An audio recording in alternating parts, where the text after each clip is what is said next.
Long before Europeans arrived, North America was home to millions of people living in diverse cultures spread across vast regions.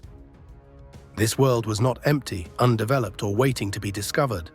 It was a continent shaped by thousands of years of innovation, diplomacy, warfare, agriculture, and trade.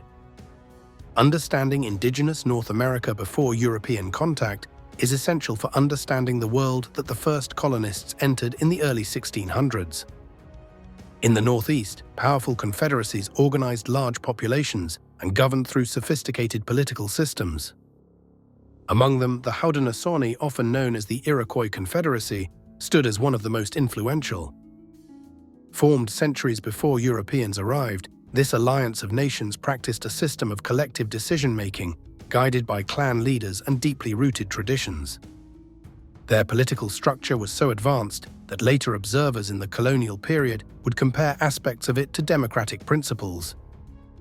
Neighboring them were the Algonquian-speaking nations, including the Powhatan Confederacy in the Chesapeake region. This was a network of nearly 30 allied communities under the leadership of Wahun Senakau, known to the English as Powhatan. With organized agriculture, defined territories, and complex social systems, the Powhatan world was robust and firmly established long before the English attempted to settle nearby. To the southeast, agricultural societies flourished in a warm environment ideal for growing crops, sustaining vibrant communities and long-standing regional traditions. Many of these communities descended from the Mississippian cultures that had built large towns and monumental earthworks centuries earlier. Although great cities like Cahokia had already declined by 1600, their influence continued in the form of political traditions and trade networks that linked the Southeast. Nations such as the Creek, Choctaw, and Cherokee lived in towns centered around agriculture, council houses, and cultural ceremonies that shaped daily life. They engaged in diplomacy with neighboring groups, maintained long-distance trade, and adapted to their environments with skill and knowledge. In the Great Plains, life was shaped by vast grasslands and seasonal migrations. Horses had not yet fully transformed Plains culture at this time, since they spread more widely later in the century. Before that, many Plains peoples relied heavily on bison, using organized hunts and mobile lifestyles to move with herds. These groups developed strong warrior traditions, spiritual belief systems, and trade connections that linked them to both Western and Eastern nations. Farther west, the deserts and plateaus of the Southwest supported some of the oldest continuous settlements in North America.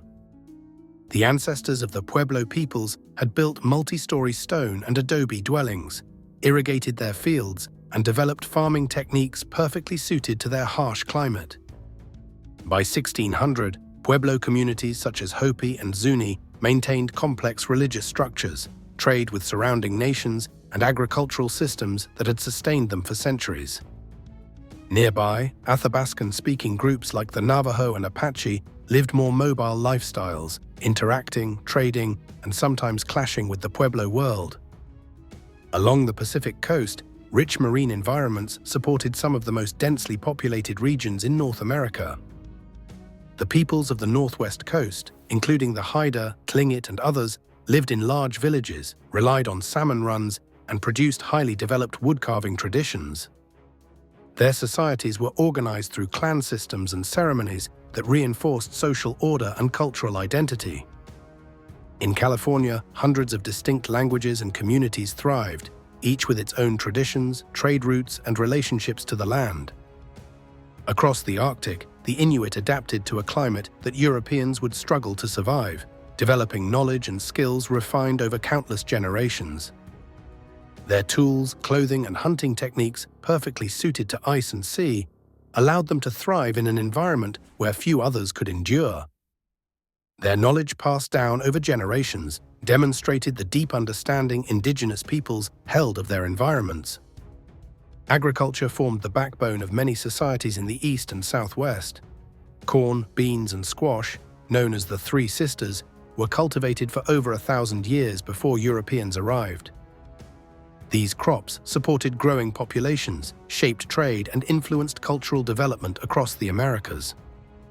When Europeans eventually arrived, They survived in large part because of the indigenous agricultural knowledge that sustained these societies. By the time Europeans began arriving in greater numbers in the early 1600s, the continent was already a complex and dynamic world. This interaction would profoundly shape the early history of America, through cooperation, conflict, and the meeting of worlds that had evolved separately for thousands of years.